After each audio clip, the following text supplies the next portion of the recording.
Assalamualaikum teman-teman. Gimana kabarnya hari ini? Semoga tetap semangat dan banyak rezeki ya. Hari ini kita bakal bahas cerita yang unik banget. Tentang Hasan, anak yatim dari desa kecil, yang hidupnya berubah total setelah ketemu sama seekor anak sapi yang bisa bicara. Kedengeran aneh, justru itu serunya. Yuk, kita simak sama-sama kisah penuh haru dan keajaiban ini. Hasan, anak yatim berusia 12 tahun, hidup sederhana di desa terpencil. Ia terbiasa mencari rumput untuk ditukar dengan beras demi menyambung hidup bersama neneknya. Suatu sore yang biasa berubah menjadi luar biasa ketika ia mendengar suara rintihan dari balik semak. Ternyata, seekor anak sapi sedang meminta tolong dengan suara manusia. Hasan pun terlibat dalam petualangan ajaib yang melibatkan keberanian, persahabatan, dan keajaiban alam. Namun, ketika ledakan besar mengguncang desa dan rahasia besar terungkap, Hasan harus memilih menyelamatkan dirinya sendiri atau mempercayai ikatan tak biasa dengan makhluk yang bahkan bukan manusia. Hasan melangkah mundur spontan. Matanya membelalak, tubuhnya gemetar. Anak sapi itu bicara. "Nak, namamu siapa?" tanya Hasan lirih. Setengah berharap ini hanya mimpi aneh akibat lapar. Anak sapi itu mencoba menggerakkan tubuhnya, tapi kakinya terjerat akar pohon yang melilit seperti tali. "Namaku Lumo," sahutnya pelan. Suaranya terdengar lembut, bukan seperti hewan, lebih seperti suara anak kecil yang kelelahan. Hasan masih terpaku. Mulutnya ingin bicara banyak, tapi otaknya seperti macet. "Sapi kok bisa ngomong? Kamu beneran sapi?" tanyanya akhirnya. Lumo mengangguk pelan. Matanya besar, bulat, dan terlihat seperti bisa menangis. "Aku bukan sapi biasa. Aku dari tempat yang jauh. Aku datang untuk mencari seseorang." "Siapa?" Hasan mendekat perlahan. Entah kenapa, rasa takutnya mulai berkurang. Mungkin karena Lumo tampak lemah, atau mungkin karena tatapan matanya mirip manusia. "Penuh harap, kamu," sahut Lumo. Hasan langsung tertawa kecil, canggung. "Aku? Halah, kamu salah orang. Aku cuman Hasan, anak pencari rumput. Tapi, kamu satu-satunya yang bisa mendengarku," jawab Lumo sambil menunduk. Hasan diam, lalu berjongkok dan mulai membuka akar-akar yang melilit tubuh anak sapi itu. Tak mudah. Akar-akar itu seperti punya nyawa sendiri, kuat dan kencang, tapi Hasan tetap berusaha. Setelah beberapa menit penuh keringat dan sabit tumpul yang nyaris patah, akhirnya Lumo bebas. Ia berdiri perlahan, lalu mengibaskan tubuhnya. Meski kurus dan lemah, ia terlihat lebih hidup. "Terima kasih, Hasan," ucapnya. "Aku tahu kamu bingung, tapi tolong, jangan tinggalkan aku." Hasan mengangguk perlahan. "Aku juga nggak tahu kenapa aku dengar kamu ngomong. Tapi, aku nggak bisa biarin kamu sendiri." Langit mulai meredup. Matahari bergerak ke ufuk barat. Hasan mengelus kepala Lumo. "Yuk, kita cari tempat aman. Nanti malam aku balik lagi. Nggak bisa bawa kamu pulang. Nenekku takut sama sapi." Lumo menunduk. "Aku bisa sembunyi di tempat yang kamu pilih. Asal jangan tinggalkan aku." Hasan tersenyum kecil. Entah kenapa, ia merasa berteman dengan sapi ajaib bukanlah hal paling aneh dalam hidupnya. Hidup sendiri sejak kecil, bertahan dengan nasi jagung dan rumput, mungkin membuatnya lebih terbuka terhadap hal-hal tak masuk akal. Lalu ia berkata pelan, seperti berbicara pada adik yang baru, ia kenal. "Aku bakal balik, Lumo. Aku janji." Mentari pagi menyapa desa kecil itu dengan sinarnya yang hangat. Meski bagi Hasan, hari-hari terasa sama saja. Panasnya tetap menyengat, dan perutnya tetap kosong. Anak laki-laki berusia 12 tahun itu memikul karung goni di pundaknya, berjalan menyusuri jalan setapak yang biasa. Tujuannya satu, padang rumput di pinggir desa. Di sana, ia akan memotong rumput sebanyak mungkin, lalu menukarnya dengan sedikit beras di warung Bu Marni. Bukan pekerjaan anak-anak pada umumnya, tapi Hasan tak punya pilihan. Sejak kedua orang, Tuanya meninggal. Ia tinggal hanya berdua dengan neneknya yang sudah sakit-sakitan. Kalau bisa, bawa yang hijau segar ya, San. Ayam-ayam Bu Marni makin rakus aja. Pesan nenek tadi pagi sambil menyeka batuknya dengan ujung selimut. Hasan hanya mengangguk. Ia tak banyak bicara. Bukan karena tak mau, tapi karena terlalu sering menahan perasaan. Ia tahu, kalau ia bicara terlalu banyak, suaranya akan bergetar. Dan kalau sudah begitu, air matanya tak akan bisa ditahan. Di padang rumput, angin bertiup, lembut. Hasan mulai merunduk, memotong rumput dengan sabit kecil yang sudah tumpul di ujung. Setiap genggamannya dihitung-hitung, karena ia tahu Bu Marni hanya akan memberi beras setimpal dengan apa yang ia bawa. Saat tengah membungkuk memungut rumput, Hasan melihat seekor belalang hinggap di ujung jarinya. Ia tersenyum kecil. Hal-hal sederhana seperti itu, belalang, semilir angin, dan rumput segar, adalah satu-satunya hiburan dalam harinya yang sepi. Waktu berlalu, dan karungnya hampir penuh. Hasan beristirahat sejenak di bawah pohon jati kecil. Ia membuka bekal nasi jagung kering dan garam. Makanan sederhana, tapi cukup untuk menunda lapar. Ia menggigit perlahan, matanya memandangi langit biru yang tak bersalah atas nasibnya. Namun saat itulah, ia mendengar suara aneh. "Bantu, tolong." Hasan menoleh cepat. Tak ada siapa-siapa. Padang itu kosong, hanya hamparan rumput dan suara jangkrik. Ia mengernyit, berdiri dan memutar tubuh. "Siapa?" tanyanya pelan. Tak ada jawaban. Namun suara itu terdengar lagi, lebih pelan tapi jelas. "Tolong, aku di sini." Suara itu bukan suara manusia, tapi bukan pula hewan seperti biasanya. Ada nada seperti rintihan. Hasan mulai berjalan pelan ke arah semak-semak. Langkahnya ragu, tapi rasa penasarannya lebih besar dari ketakutannya. Ia menyibak daun-daun tinggi, dan jantungnya berdegup keras ketika ia melihat sepasang mata besar dan tubuh cokelat kecil terperangkap di antara akar pohon. Seekor anak sapi. Namun yang membuat Hasan benar-benar terpaku adalah ketika sapi itu membuka mulut dan berkata, "Tolong aku," sebelum semuanya terlambat. Keesokan harinya, Hasan bangun lebih awal dari biasanya. Bukan karena ayam berkokok atau sinar matahari menembus bilik bambu rumahnya, tapi karena satu hal, ia memikirkan Lumo sepanjang malam. Setelah memberi neneknya sarapan seadanya, nasi jagung, sisa semalam dan air gula hangat, Hasan buru-buru mengambil sabit dan karung. Tapi kali ini, bukan rumput yang jadi tujuan utamanya. Ia ingin memastikan Lumo baik-baik saja. Ia berlari kecil melewati ladang dan semak, menuju tempat di mana ia meninggalkan anak sapi ajaib itu. "Lumo?" panggilnya pelan, menepis embun pagi dari rumput tinggi. Tak lama, seekor kepala kecil muncul dari balik batu besar. Matanya berbinar. "Kamu datang?" Hasan tersenyum lega. "Ya iyalah, aku janji kan?" Lumo mengangguk dan berjalan menghampirinya. Langkahnya masih pincang sedikit, tapi semangatnya tidak.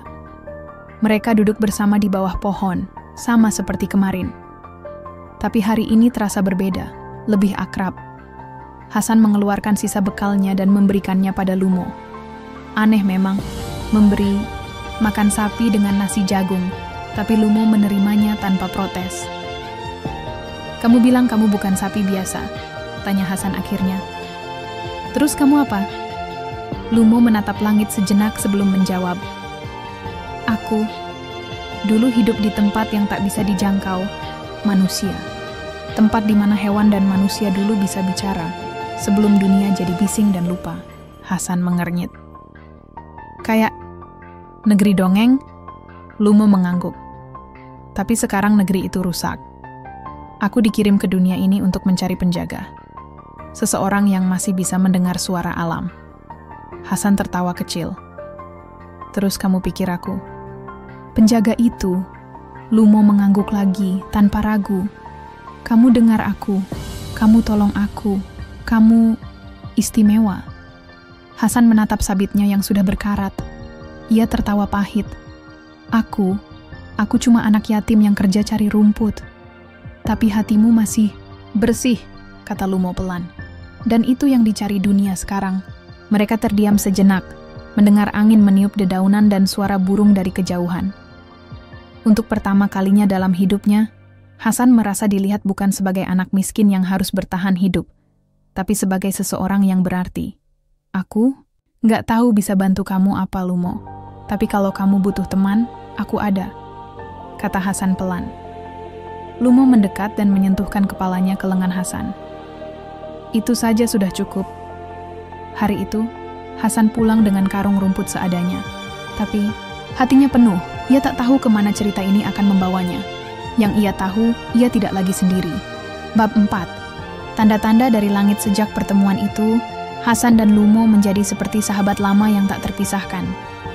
Setiap pagi setelah memberi makan nenek, Hasan akan menyelinap keluar dengan karung kosong, tapi bukan untuk mencari rumput, melainkan untuk menemui Lumo di balik bukit kecil di pinggir desa. Hari demi hari, Lumo mulai bercerita lebih banyak tentang tempat asalnya yang disebut Padang Cahaya, tempat semua makhluk hidup saling memahami tanpa harus berkata-kata. Tapi kini tempat itu rusak karena penghalang yang muncul dari dunia manusia. Keserakahan, kebohongan, dan kebencian. Dunia, manusia sudah terlalu bising, kata Lumo suatu sore.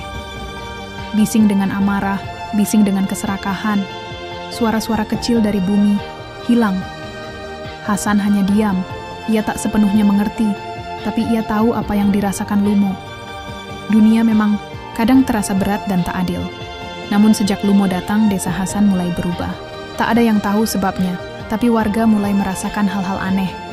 Burung-burung tak berkicau di pagi hari. Ayam-ayam peliharaan Bu Marni mendadak tak mau makan.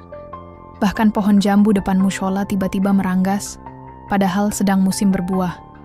Ini bukan kebetulan, kata Lumo serius saat Hasan menceritakan semua itu. Alam sedang memperingatkan. Memperingatkan tentang apa? Tanya Hasan bingung. Ada sesuatu akan datang. Sesuatu yang besar. Aku bisa merasakannya, bisik Lumo. Hasan mulai cemas. Bukan hanya karena alam berubah, tapi karena ia juga mulai mengalami mimpi-mimpi aneh. Dalam mimpinya, ia melihat api besar melahap ladang dan suara-suara tangisan dari langit. Tapi yang paling aneh, dalam mimpinya, Lumo selalu berkata hal yang sama. Hasan, waktumu akan tiba. Dunia memilihmu. Hasan belum mengerti arti semua ini, tapi ia tahu satu hal. Hidupnya tak lagi sama. Ia bukan hanya anak yatim pencari rumput. Sekarang, ia adalah satu-satunya manusia yang bisa berbicara dengan anak sapi dari dunia yang hilang. Dan sesuatu sedang bergerak mendekat. Pagi itu, langit tidak seperti biasanya. Awan menggantung berat dan angin berhembus kencang, membawa aroma tanah basah meski belum ada hujan. Hasan berdiri di tepi padang rumput, menunggu Lumo. Tapi Lumo tak muncul. Biasanya anak sapi itu akan datang menyambutnya lebih dulu. Matanya berbinar, ekornya menggeliat pelan. Tapi hari ini, padang rumput terasa sunyi. Terlalu sunyi. Lumo. Hasan memanggil pelan, menyibak semak dan ranting. Tapi tak ada suara. Tak ada jejak, hatinya mulai tak tenang. Tiba-tiba, tanah bergetar. Seperti ada sesuatu berat yang menghantam bumi dari kejauhan. Hasan refleks menengok ke arah ladang bagian timur, tempat warga biasa menanam padi. Dari kejauhan, ia melihat asap hitam membumbung tinggi ke langit. Boom! Ledakan kedua terdengar, lebih keras dan lebih dekat. Hasan berlari, menuruni bukit tanpa pikir panjang. Hatinya berdebar. Warga desa sudah berkumpul. Wajah mereka panik. Teriakan dan tangisan menggema. Ladang padi milik Pak Udin, sumber pangan utama desa, hangus terbakar. Asapnya mengepul, menyengat mata. Petir! Ini pasti petir! Teriak seseorang. Tapi langit nggak hujan, sahut yang lain. Hasan berdiri terpaku. Matanya menyapu sekitar, mencari Lumo. Tapi tak ada tanda-tandanya. Ini bukan petir biasa, gumam Hasan lirih. Di dalam dadanya, Ia merasa sesuatu yang dingin dan asing merayap naik. Perasaan aneh yang belum pernah ia rasakan sebelumnya. Malam itu, Hasan duduk di depan rumah. Ia memandangi langit sambil memeluk lutut. Nenek tertidur lebih awal, terlalu lelah oleh kecemasan hari ini. Baru ketika malam benar-benar senyap, Hasan mendengar langkah pelan dari belakang rumah. Hasan, ia menoleh cepat. Lumo muncul dari kegelapan, tubuhnya penuh debu, napasnya terengah. "Kamu kemana aja? Aku nyariin seharian," seru Hasan setengah lega, setengah marah. Lumo menunduk.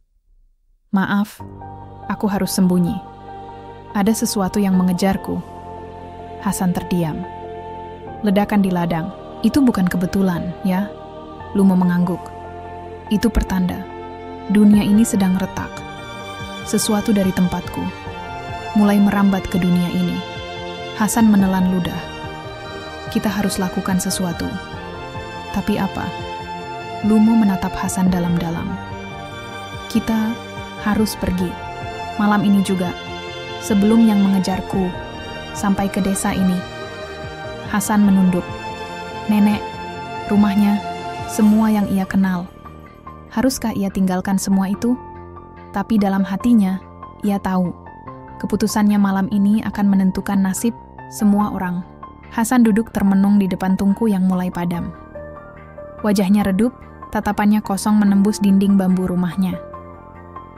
Di dalam kamar, nenek masih tertidur, tak tahu bahwa cucunya sedang memikul beban sebesar dunia. Di luar rumah, Lumo menunggu, berdiri di bawah bayang-bayang pohon jati. Tubuh kecilnya tampak gemetar, entah karena malam yang dingin, atau karena rasa takut yang makin nyata. "Hasan," suara itu lirih, nyaris tak terdengar. Hasan menoleh, pelan. "Aku nggak bisa ninggalin nenekku, Lumo. Dia satu-satunya keluargaku." Lumo mengangguk. "Aku tahu. Aku juga nggak mau kamu kehilangan siapapun. Tapi waktunya semakin sempit." Hasan menggeleng pelan, menunduk. "Kenapa harus aku? Aku ini siapa sih? Cuma anak yatim yang bahkan nggak bisa beli beras sendiri." "Kamu berbeda karena kamu masih bisa mendengar," jawab Lumo. "Banyak yang lebih kuat, lebih pintar, tapi mereka sudah tuli pada suara kebaikan." Hasan terdiam. Dalam hatinya bergemuruh rasa bersalah dan ketakutan. Ia ingin ikut Lumo, menyelamatkan dunia, atau apapun yang sedang terjadi. Tapi ia juga tak bisa membiarkan nenek sendirian, apalagi jika bahaya sedang mendekat. "Apa kita bisa bawa nenek?" tanyanya, penuh harap. Lumo menunduk. "Terlalu berisiko. Mereka bisa melacakku lewat siapapun yang dekat." Hasan mengepal tangannya. Ia berdiri, melangkah masuk ke kamar dan menatap wajah neneknya yang damai. Keriputnya, napasnya yang pelan. Semua mengingatkan Hasan bahwa inilah rumahnya, satu-satunya tempat ia merasa dimiliki. Ia duduk di samping nenek, lalu menggenggam tangan wanita tua itu. "Maaf ya, Nek," bisiknya. Dengan perlahan, Hasan menulis surat kecil dan menyelipkannya di bawah bantal. Ia tak sanggup mengucap langsung. Jika ia pergi malam ini, ia belum tahu apakah bisa kembali. Keluar dari rumah, Hasan membawa hanya satu hal, liontin milik almarhum ibunya yang selalu ia simpan dalam kaleng biskuit. "Aku siap," katanya, meski hatinya belum sepenuhnya yakin. Lumo menatapnya. "Langkah ini akan mengubah segalanya, Hasan. Tidak akan ada jalan mundur." Hasan menarik napas panjang. "Aku udah terlalu jauh untuk mundur." Di balik bayangan malam, mereka berdua berjalan menuju bukit, menuju takdir yang belum mereka pahami sepenuhnya. Tapi satu hal pasti, dunia ini akan berubah. Hasan dan Lumo mendaki bukit di tengah gelap malam. Langkah mereka cepat, penuh kecemasan. Angin bertiup kencang, dan awan tampak berputar-putar di langit, seolah alam pun sedang bersiap menghadapi sesuatu. "Kemana kita akan pergi?" tanya Hasan sambil menahan napas. Lumo menjawab tanpa menoleh, "Ke batas antara dunia, tempat semua awal dimulai dan semua akhir bisa dicegah." Hasan tidak sepenuhnya mengerti, tapi ia mengikuti.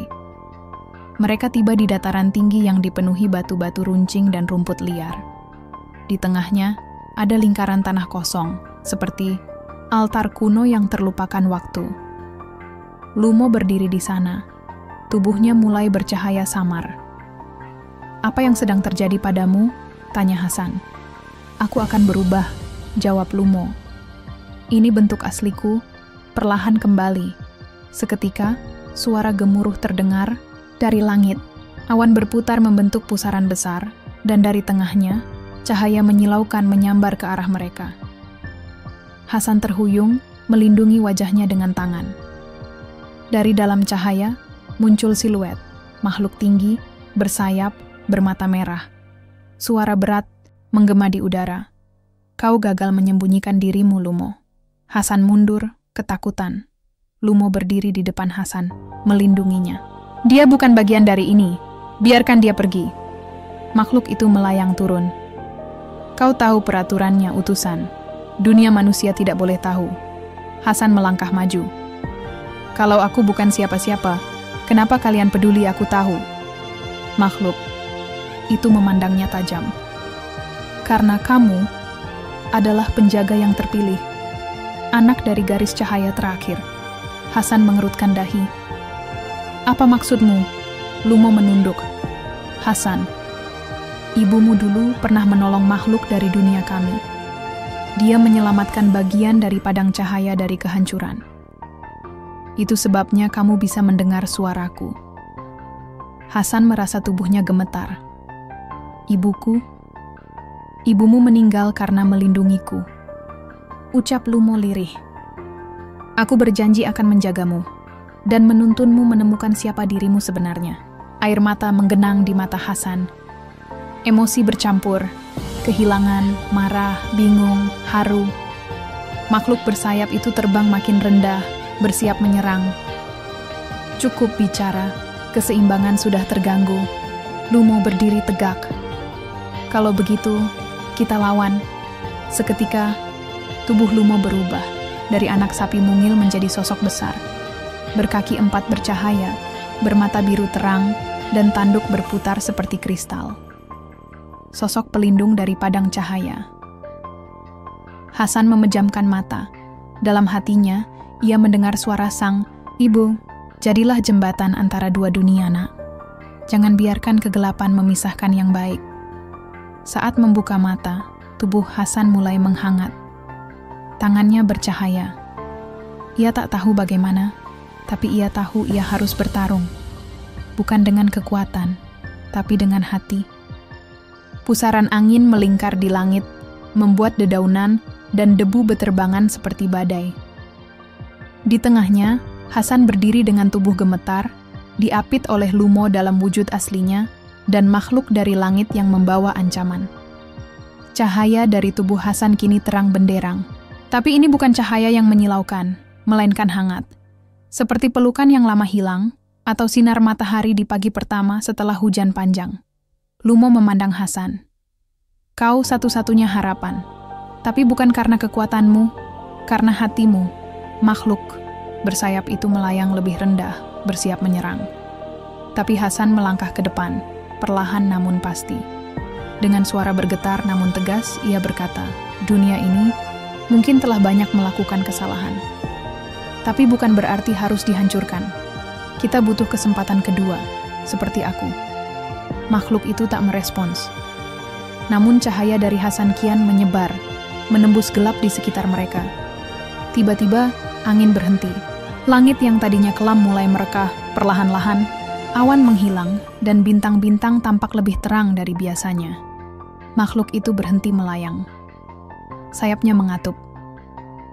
"Pilihan telah dibuat," katanya pelan. "Cahaya masih hidup dalam manusia." Dan begitu saja, ia menghilang. Bersama pusaran angin, bersatu dengan langit, Lumo menghela napas. Wujudnya kembali perlahan ke bentuk anak sapi. Ia berjalan ke Hasan, lelah tapi lega. "Sudah selesai?" tanya Hasan. "Untuk sekarang," jawab Lumo, tersenyum kecil. "Tapi perjalananmu baru dimulai." Hasan memandang langit yang kembali tenang. Hatanya penuh dengan pertanyaan, tapi juga damai. Ia tak lagi sama. Ia bukan lagi hanya anak yatim, pencari rumput. Ia kini penjaga, penghubung dua dunia. Bagaimana dengan nenekku? Tanya Hasan. Pelan, kau bisa pulang. Semuanya akan baik-baik saja, ujar Lumo. Dan memang benar, saat Hasan kembali ke rumah saat fajar menyingsing, ia menemukan nenek sedang duduk di beranda, tersenyum seolah tahu semuanya. Kamu dengar juga ya? Tanya Hasan. Nenek hanya mengangguk. Suara hati tak pernah benar-benar hilang, nak. Kadang kita hanya perlu diam agar bisa mendengarnya. Hasan memeluk neneknya. Erat. Dan di kejauhan, di balik bukit, Lumo berdiri menatap mereka, sahabat yang tak biasa, namun akan selalu ada saat dunia butuh cahaya. Tamat. Terima kasih sudah mengikuti kisah ini. Suara dari padang rumput adalah cerita tentang ikatan, keberanian, dan cahaya yang tak pernah benar-benar padam, selama masih ada yang percaya dan mendengarkan.